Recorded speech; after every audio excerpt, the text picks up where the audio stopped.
मैं ब्रह्मचारी Sharma tricky maths concept set channel में आपका स्वागत करता हूं। उत्तर प्रदेश सहायता प्राप्त जूनियर हाई स्कूल में सहायक अध्यापक एवं प्रधान अध्यापकों की भर्ती परीक्षा 17 अक्टूबर 2021 को होने वाली है। इसके अंतर्गत 1894 सीटों पर सहायक अध्यापक एवं प्रधान अध्यापकों की एडेड जूनियर हाई स्कूल में भर्ती होनी है, जिसका रिजल्ट 12 नवंबर को घोषित होना है। यूपी टेट में गणित विषय के पूछे गए प्रश्नों का शार्टिक दिया जा रहा है। इस परीक्षा में यूपी टेट में अब तक जो प्रश्न पूछे गए हैं उन प्रश्नों से रिलेटेड प्रश्न इस परीक्षा में पूछे जा सकते हैं। इसलिए आप कृपया अब तक जितने भी प्रश्न पूछे जा चुके हैं उसकी पूर्ण तैयारी अवश्य कर लें। इसी क्रम में फरवरी 2016 के गणित विषय में पूछे गए प्रश्नों का हल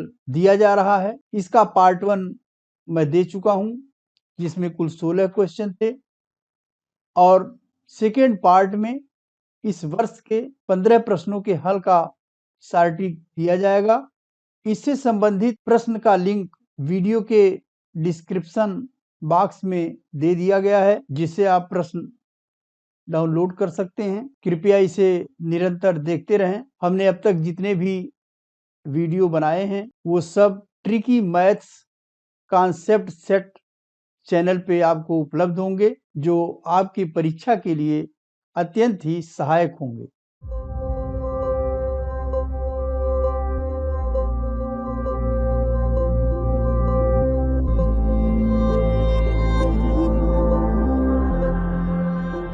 प्रश्न है, दिए गए चित्र में यदि O वृत्त का केंद्र है तो X और Y के बीच संबंध होगा। यहाँ पर एक वृत्त है जिसका केंद्र वो है, और A से O को मिलाया गया है और O से C को मिलाया गया है, A और D को मिलाया गया है और D और C को मिलाया गया है। यहाँ पर X एंगल AOC है और Y एंगल AYC है। वृत्त के केंद्र तथा परिधि के कोण प्रमेय से एक चाप या जीवा या वृत्तखंड से परिधि पर बना कोण केंद्र पर बने कोण का आधा होता है।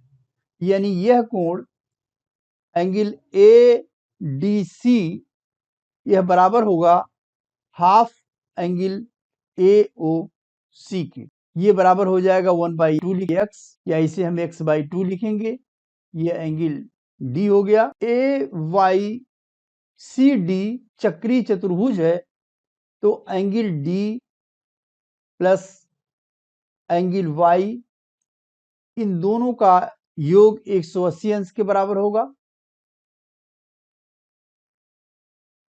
और angle D is equal to x/2, और एंगल Y में जब हम इसको जोड़ेंगे y प्लस x/2, ये 180 डिग्री के बराबर होगा। या y प्लस x/2 को हम यहाँ पर बाई 1 कर लें और इसको दोनों को ऐड करेंगे तो इसका एलसीएम 2 हो जाएगा, और ये हो जाएगा 2y plus x/2 is equal to 180। और इसका जब हम यहाँ पर क्रॉस मल्टीप्लीकेशन करेंगे तो 2y प्लस x का 1 में मल्टीप्लाई करेंगे, 2 का मल्टीप्लाई 180 डिग्री में करेंगे तो आ जाएगा 2y plus x is equal to 360 degree, और ऑप्शन डी इसका करेक्ट ऑप्शन होगा।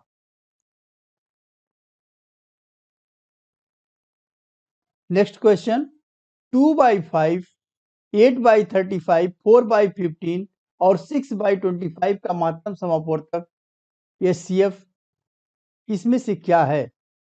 जब किसी भिन्न का हम महत्तम समापवर्तक निकालते हैं तो किसी भी भिन्न का महत्तम समापवर्तक अंश का महत्तम समापवर्तक बटे हर का लघुत्तम समापवर्तक निकालते हैं। अंश जो है 2, 8, 4, 6 है, इसका हम पहले गुणनखंड करते हैं, 2 से इसको काटते हैं तो 2 1 2, 2 चौका 8, 2 दूनी 4, 2 तिया 6, यानी जिस संख्या से ये सारे अंक कटते हैं और वो मैक्सिमम नंबर होगा।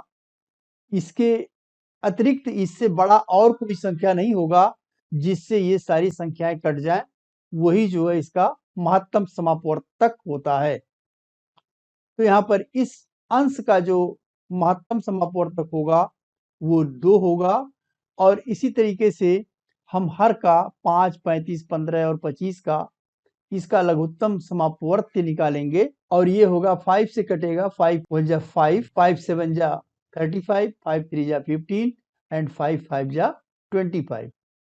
तो यहाँ पर अगर हम लेस से निकालें, लघुत्तम समापवर्त्य निकालें तो आएगा 5 गुणे 1 गुणे 7 गुणे 3 गुणे 5 और ये हो जाएगा 5 में 7 का गुणा करेंगे 35 आएगा, 3 में 5 का गुणा करेंगे 15 आएगा, 35 और 15 में गुणा करेंगे तो 525 आएगा। अंश होगा 2 और हर होगा 525।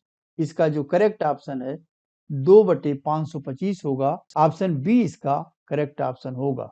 नेक्स्ट क्वेश्चन, यदि दो कोट पूरक कोणों में अनुपात 2:3 है तो वे कोण होंगे। दो कोट पूरक कोणों का योग हमेशा 90 डिग्री होता है। इनके बीच का अनुपात 2:3 है। इसका अनुपाती योग जोड़ा जाए तो ये हो जाएगा 2 + 3 5 हो गया। यानी जो पहला कोण है वो 5 में 2 है, यानी 2/5 आउट ऑफ 5 2 2/5 और दोनों का जो योग है वो 90 है तो इंटू 90 करेंगे और यहाँ पर 5 से इसको काटेंगे हम, 5 के 5 और 5/40। 18 में 2 का गुणा करेंगे 36 डिग्री आएगा। दूसरा कोण 3/5 इंटू 90 डिग्री, 5 से इसे काटेंगे तो ये आएगा 18 और 18 में हम 18 डिग्री आएगा। 18 में 3 से मल्टीप्लाई करेंगे तो 54 डिग्री आ जाएगा और इसमें दोनों जो एंगल होंगे, एक 36 डिग्री होगा और दूसरा 54 डिग्री होगा और इसका जो करेक्ट ऑप्शन होगा वो होगा सी। नेक्स्ट क्वेश्चन है, ABCD एक समचतुर्भुज है। यदि angle ACB is equal to 30 degree तो ADB का मान है। अब ABCD एक समचतुर्भुज है। समचतुर्भुज में सारी भुजाएं इसकी बराबर होती हैं और इसके विकर्ण एक दूसरे को 90 अंश पर काटते हैं। यहाँ पर ACB यह एंगल 30 डिग्री दिया हुआ है। तो अगर ACB 30 डिग्री दिया हुआ है और ये दो समांतर रेखाएं हैं और इसको एक रेखा काटती है तो ये एंगल इसका एकांतर कोण होगा और ये भी 30 होगा।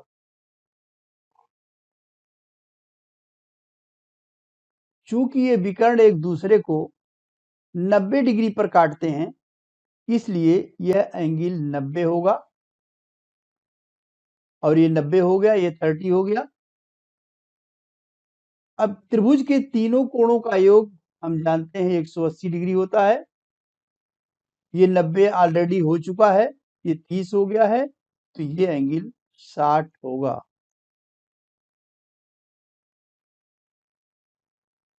ये एंगल 60 डिग्री होगा और एंगल ADB ही पूछा जा रहा है जो कि 60 डिग्री होगा, इसलिए इसका करेक्ट ऑप्शन सी होगा। नेक्स्ट क्वेश्चन, दो प्राकृतिक संख्याओं का अंतर सदैव होता है। एक पूर्णांक होगा या एक प्राकृतिक संख्या होगी या एक संपूर्ण संख्या होगी या एक धनात्मक संख्या होगा। हम प्राकृतिक संख्याएं जानते हैं। प्राकृतिक संख्याएं हमारी 1 से शुरू होती हैं, 1 2 3 4 5 6 7 8 9 इस तरह से ये अनंत तक की संख्याएं प्राकृतिक संख्या होती है।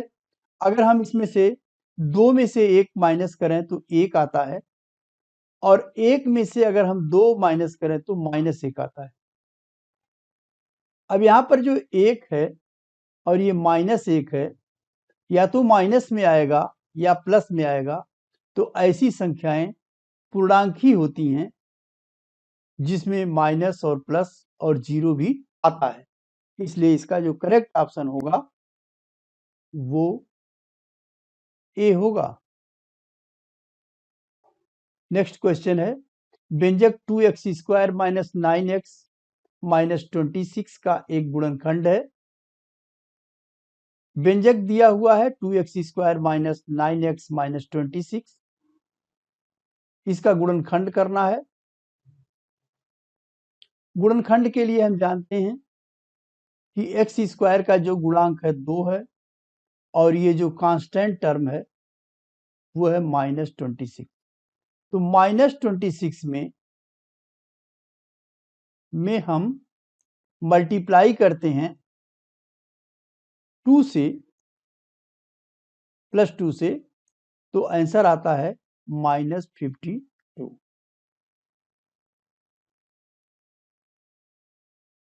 अब इस 52 का ऐसा दो पार्ट करते हैं कि जिसमें दोनों का योग जो है वो -9 के बराबर हो। तो इसके लिए हम -13 और +4 लेंगे अगर, तो दोनों का मल्टीप्लाई करने पर 13 गुणे 4 करें, -13 गुणे 4 करेंगे तो -52 आएगा, -52 होना चाहिए। और -13 में अगर हम 4 जोड़ेंगे तो -9 आएगा। तो यहाँ पर हम इस 9x को 2 भागों में डिवाइड कर देंगे, +4x माइनस 13x। अब 2x² प्लस 4x में 2x कॉमन लेते हैं तो केवल x + 2 बचेगा, और इसमें -13 कॉमन लेते हैं तो यहाँ पर x बचेगा, और ये जो माइनस है, चूंकि माइनस कॉमन हो गया है तो इसका चिन्ह जो है अंदर बदल जाएगा, ये +2 होगा। तो +2 x + 2 दोनों पदों में है, इसलिए x + 2 कॉमन हो जाएगा और 2x माइनस 13 दूसरे कोष्ठक में होगा। और x + 2 इस व्यंजक का एक गुणनखंड है, और इसमें ऑप्शन चूंकि x + 2 दिया हुआ है इसलिए इसका करेक्ट ऑप्शन बी होगा। नेक्स्ट क्वेश्चन है, 2 मेजों तथा 3 कुर्सियों का मूल्य 2000 रुपए है। 3 मेजों तथा 2 कुर्सियों का मूल्य 2500 रुपए है, तो एक मेज तथा 5 कुर्सी का मूल्य क्या होगा?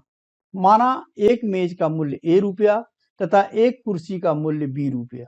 अब 2 मेजों का मूल्य हो जाएगा 2a, 3 कुर्सियों का मूल्य हो जाएगा 3b।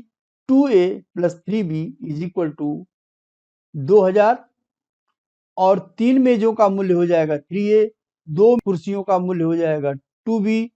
3a + 2b = 2500। ये हो जाएगा समीकरण नंबर 1, और ये होगा समीकरण नंबर 2। इसमें अगर हम ऊपर वाली समीकरण में 2 से मल्टीप्लाई कर दें तो ये हो जाएगा 4a + 6b = 4000, और नीचे वाले समीकरण में इस 3 का मल्टीप्लाई कर दें तो होगा 9a + 6b = 7500। अब यह समीकरण हो जाएगा 3, और ये हो जाएगा समीकरण 4। अब अगर हम समीकरण 4 में से 3 घटा दें तो ये माइनस हो जाएगा, ये माइनस होगा, और ये माइनस होगा, माइनस और प्लस कट जाएगा, और ये 9a में से अगर हम 4a माइनस करेंगे तो आएगा 5a, और 7500 में 4000 घटाएंगे तो आएगा 3500, और 5a = 3500, तो a = 700। अब a की वैल्यू जो 700 आई उसको हम किसी एक समीकरण में यहाँ पर रख देंगे। तो a की वैल्यू अगर 700 रखते हैं तो 700 × 2 1400 हो जाएगा, plus 3b is equal to 2000 दिया हुआ है। 3b इज इक्वल टू, इसको हम ट्रांसपोज करेंगे, दूसरे साइड में ले जाएंगे, तो ये प्लस 1400 है, तो ये माइनस 1400 हो जाएगा। और 3b इज इक्वल टू 600 बचेगा, और b इज इक्वल टू 600 में हम जब 3 का भाग देंगे तो 200 आएगा। तो ये जो है एक कुर्सी का मूल्य जो है 200 रुपया होगा, और एक मेज का मूल्य 700 रुपया होगा।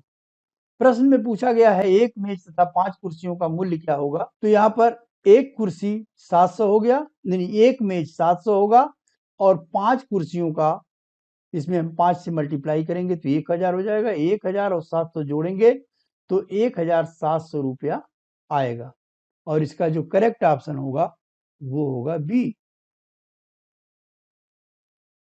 नेक्स्ट क्वेश्चन है, यदि a अनुपाते b बराबर 4 अनुपाते 5 हो, b अनुपाते c बराबर 6 अनुपाते 9 हो, c अनुपाते d बराबर 15 अनुपाते 19 हो, तो a अनुपाते b अनुपाते c अनुपाते d क्या होगा। पहले हम a और b का अनुपात 4 अनुपाते 5 दिया हुआ है, b और c का अनुपात 6 अनुपाते 9 दिया हुआ है।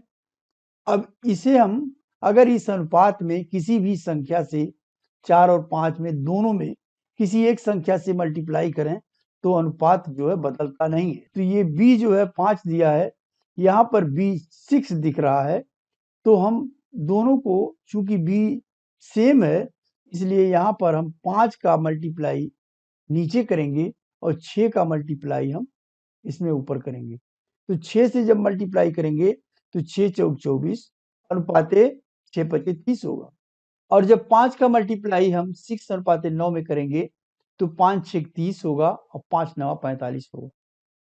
अब यहाँ पर a 24 है, b 30 है, b 30 है, और c 45 है, ये दोनों सेम हैं। तो a और b में जो अनुपात है, a b और c में जो अनुपात है वो 24 अनुपाते 30 अनुपाते 45 होगा। अब इस अनुपात में अगर हम किसी भी संख्या से सभी में भाग दे दें, अनुपात बदलता नहीं है। तो अगर हम 3 से भाग दे दें तो 3/24, 3 दाएं 30, और 3 15 हम 45। और सी और डी का जो अनुपात है वो 15 अनुपाते 19 दिया हुआ है। अभी ए बी सी का ये अनुपात है, और यहाँ सी और डी दिया हुआ है, ये सी और ये सी दोनों सेम है, तो ए बी सी डी का जो अनुपात होगा वो होगा 8 अनुपाते 10 अनुपाते 15 अनुपाते 19, और इसका जो करेक्ट ऑप्शन होगा वो होगा ए। यदि यहाँ पर यह 15 और ये 15 बराबर नहीं होता तो फिर हम 15 का मल्टीप्लाई इस सब में करते, और यहाँ इसका मल्टीप्लाई नीचे वाले में करते, लेकिन चूंकि ये दोनों सेम है इसलिए ऐसा करने की आवश्यकता यहाँ पर नहीं है। नेक्स्ट क्वेश्चन है, यदि 2 to the power a plus 3 to the power b is equal to 17 और 2 to the power a plus 2 minus 3 to the power b plus 1 बराबर 5 हो, तो a और b की वैल्यू होगी। यहाँ पर 2 to the power a plus 3 to the power b is equal to 16 दिया हुआ है। 2 to the power a plus 2 minus 3 to the power b plus 1 is equal to 5 दिया हुआ है। इसे हम अगर समीकरण नंबर 1 दे दें तो दूसरे समीकरण को यहाँ पर 2 to the power a into 2 to the power 2 किया जा सकता है इसकी जगह पर, और minus 3 to the power b को minus 3 to the power b है, और 3 टू द पावर 1 की जगह पर 3 लिखा जा सकता है। अब ये हो जाएगा, 2 का स्क्वायर करेंगे तो 4 होगा, 4 into 2 to the power a minus 3 into 3 to the power b is equal to 5। अगर हम 2 टू द पावर a बराबर x मान लें, 3 टू द पावर b बराबर y मान लें, तो यह समीकरण हो जाएगा x plus y is equal to 17। इसको हम समीकरण नंबर 3 मान सकते हैं। ये ऊपर वाला जो है इसे 4x minus 3y is equal to 5, इसे समीकरण नंबर 4 मान लें, ये समीकरण नंबर 2 होगा। इसमें हम समीकरण नंबर 3 में अगर हम 3 से मल्टीप्लाई कर दें तो ये हो जाएगा 3x + 3y = 51। 17 में 3 से मल्टीप्लाई करेंगे तो 51 हो जाएगा और 4x - 3y = 5। अगर दोनों समीकरणों को अगर हम जोड़ लें तो यहाँ पर हो जाएगा, ये कट जाएगा और ये होगा 4x + 3x बराबर होगा 7x। 7x = 51 + 5 = 56। 7x = 56 या x = 8 और 8 को हम 2⁻³ लिख सकते हैं, 2 × 2 × 2 और ये बराबर है 2⁻a के। दोनों के बेस जब सेम होंगे तो हम पावर की तुलना करेंगे और a = 3 आएगा। x की वैल्यू यहाँ पर 8 है, तो x की वैल्यू यदि हम 8 रखें तो y = 17 - 8 और 17 में से जब हम 8 घटाएंगे तो 9 आएगा, यानी ये 3² होगा और ये बराबर होगा 3⁵ के।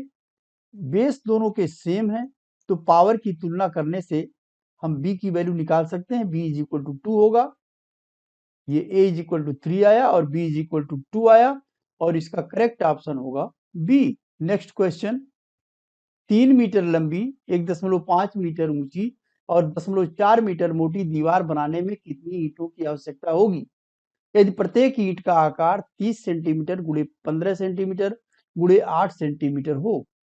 दीवार का आयतन निकालने के लिए लंबाई × चौड़ाई × ऊंचाई होता है। 3 मीटर लंबाई है, चौड़ाई जो है इसकी 1.5 मीटर है और ऊंचाई इसकी जो है वो 0.4 मीटर है। तो इसका आयतन हो जाएगा, दीवार का आयतन निकल जाएगा 3 मीटर × 1.5 मीटर × 0.4 मीटर और एक ईंट का आयतन है, एक ईंट की लंबाई 30 सेंटीमीटर, चौड़ाई जो है इसका 15 सेंटीमीटर और ऊंचाई 8 सेंटीमीटर है। तो दीवार का आयतन बटे एक ईंट का आयतन, दीवार का आयतन है ये 3 metre × 1.5 metre × 0.4 metre divided by 30 centimetre × 15 centimetre × 8 centimetre. अब ऊपर वाले फिगर और नीचे वाले फिगर एक ही यूनिट में होना चाहिए।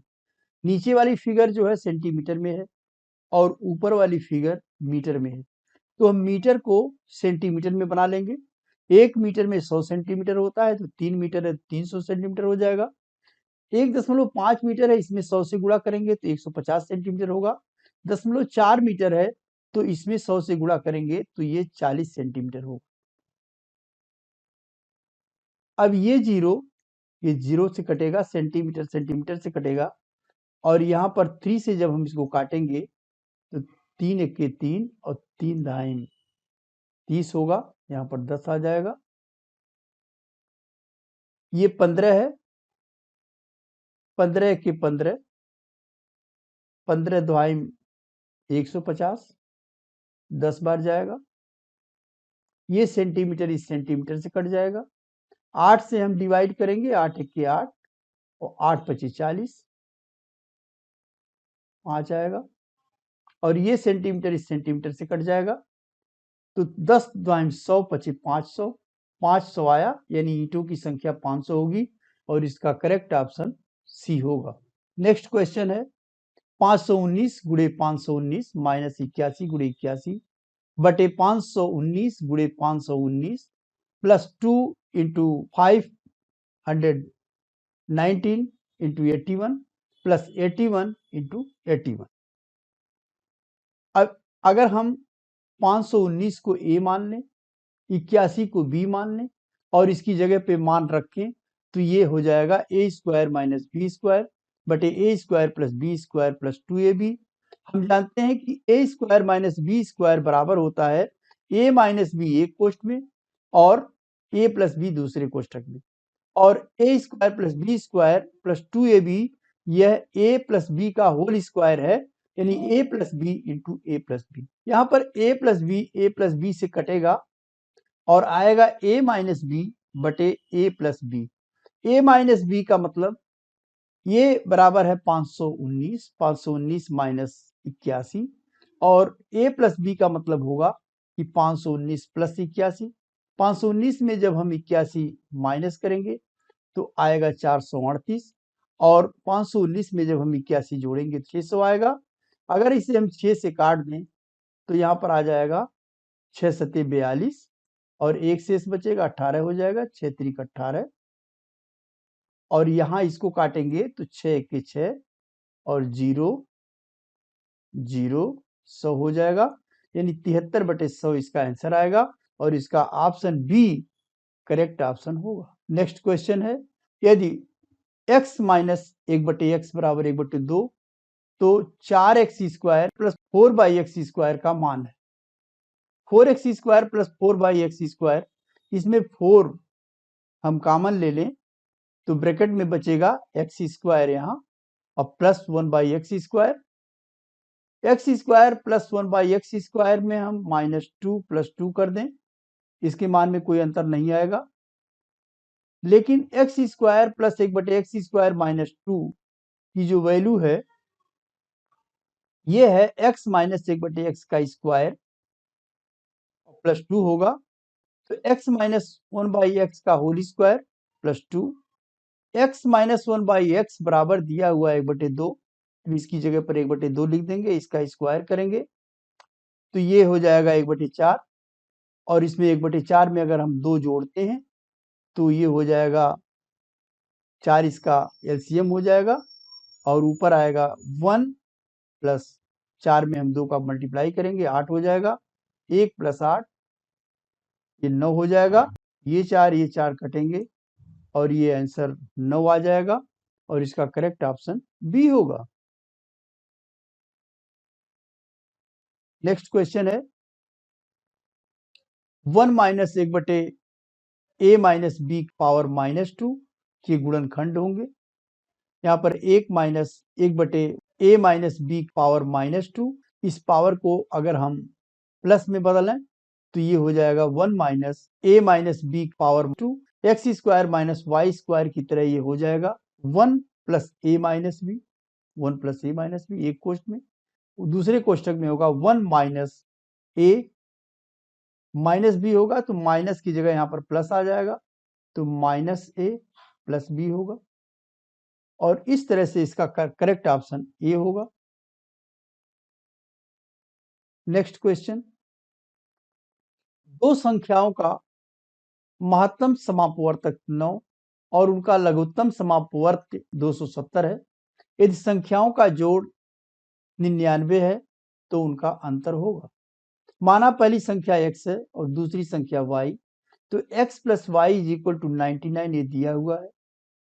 हम जानते हैं कि पहली संख्या गुणे दूसरी संख्या बराबर होता है महत्तम समापवर्तक गुणे लघुत्तम समापवर्त। x into y is equal to 9 into 270, x minus y का होल स्क्वायर बराबर होता है x प्लस वाई का whole square minus 4xy। x plus y का होल स्क्वायर यहाँ 99 इसकी जगह पर यहाँ लिखेंगे हम 99 का स्क्वायर माइनस 4 इंटू 9 इंटू 270। अब 270 को हम यहाँ पर दो पार्ट में चेंज करेंगे, 9 इंटू 30, ये इसलिए कर रहे हैं हम कि यहाँ पर ये 9 है तो एक 9 अगर हमें और मिल जाए तो इसका स्क्वायर हो सकता है, तो 270 को हमने दो पार्टों में चेंज किया, 9 गुणे 30, 99 को भी 11 गुणे 9 किया गया तो 11 गुणे 9 का स्क्वायर माइनस 9 स्क्वायर इंटू 4 में हम 30 से मल्टीप्लाई करेंगे तो 120 आ जाएगा। अब यहाँ पर इस पूरे का होल स्क्वायर है तो 9 का स्क्वायर अगर हम कॉमन ले लें तो बचेगा 11 का स्क्वायर माइनस 120, 11 का स्क्वायर 121 होता है, 121 में से 120 घटाएंगे तो ये 1 आएगा, 1 में 9 स्क्वायर का गुणा करेंगे तो 9 स्क्वायर ही होगा और x माइनस वाई की जो वैल्यू होगी वो 9 स्क्वायर का वर्गमूल लेंगे तो 9 स्क्वायर का वर्गमूल 9 ही होगा, इसलिए इसका जो करेक्ट ऑप्शन होगा वो होगा डी। नेक्स्ट क्वेश्चन है, आंकड़ों 25, 23, 22, 21, 24, 23, 25, 23, 22, 21, 23, 24, 23, 22, 23 का बहुलक क्या है? हम जानते हैं बहुलक वे संख्याएं हैं जो सबसे ज्यादा संख्या में आती हैं। यहां पर अगर हम देखें 25, 25 एक बार आया है, ये 2 बार हो गया, 25 2 बार आया। फिर 23 देखेंगे, 23 1, 2, 3, 4, 5, 6 बार आया है, मैंने 6 बार लिख दिया। नेक्स्ट 22 है, 22 1, 2, 3 बार आया है, इसलिए हमने 22 को 3 बार दिखाया। अब 21 1, 2, 2 बार आया 21, तो यहाँ पर हम 21 को 2 बार दिखाएंगे। यहाँ पर बराबर का चिन्ह ये शो कर रहा है कि ये कितनी बार आया है, 2 बार आया है। और 24 1, 2, 24 भी 2 बार आया है। अब सबसे अधिक बार जो संख्या आई है वो है 23, इसलिए इसका जो बहुलक होगा वो 23 होगा। करेक्ट ऑप्शन होगा ए। कृपया यदि वीडियो पसंद आया हो तो इसे लाइक एवं शेयर करें तथा चैनल को सब्सक्राइब अवश्य कर दें। यदि इससे रिलेटेड किसी प्रकार का डाउट हो तो कमेंट सेक्शन में प्रश्न पूछ सकते हैं। धन्यवाद।